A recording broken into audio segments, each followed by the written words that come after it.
Hello दोस्तों, आज हम फिर आ गए हैं एक नए टॉपिक के साथ। हाल ही में खबरों पर है छत्तीसगढ़ का बिलासपुर।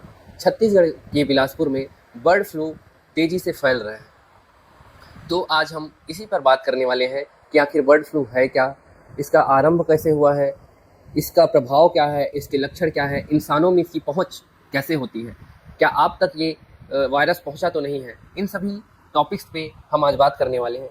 सबसे पहले हम बात करते हैं बर्ड फ्लू के बारे में। बर्ड फ्लू स्पेशली इफेक्ट करता है पक्षियों में, मुर्गियों में, बतखों में। इन में यह इफेक्ट करता है। और ये कैसे इफेक्ट करता है? तो ये इसका इफेक्ट होता है H5N1 virus, avian influenza virus के द्वारा होता है।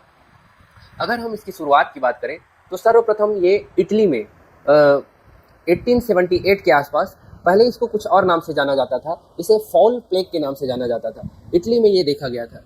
फिर 1977 की बात है, हांगकांग में H5N1 वायरस जो सीधा ह्यूमन को इफेक्ट करता है, उसकी अस्तित्व का पता चला था। अगर हम भारत में बात करते हैं तो भारत में सर्वप्रथम महाराष्ट्र में 2006 में इस वायरस का पता चला था। अगर हम देखते हैं कि ये इफेक्ट कैसे करता है, इसके लक्षण क्या है, तो ये जो चिकन्स होते हैं या पक्षी होते हैं, उन पर इसका इफेक्ट कुछ इस तरीके से दिखेगा।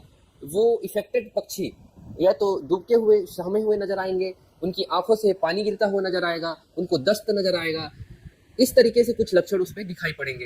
अगर हम इफेक्टेड पक्षी या चिकन्स के संपर्क में आते हैं तो हम पर क्या प्रभाव पड़ेगा, इस पर बात कर लेते हैं। अगर हम इफेक्टेड पक्षी के संपर्क में आ गए तो हमारे शरीर में कुछ इस तरीके परिवर्तन देख सकते हैं, जैसे बुखार का आना, खांसी हो गया, खराश हो गया, सांसों का दिक्कत हो गया, दस्त जैसी दिक्कतें इसमें हो सकती है।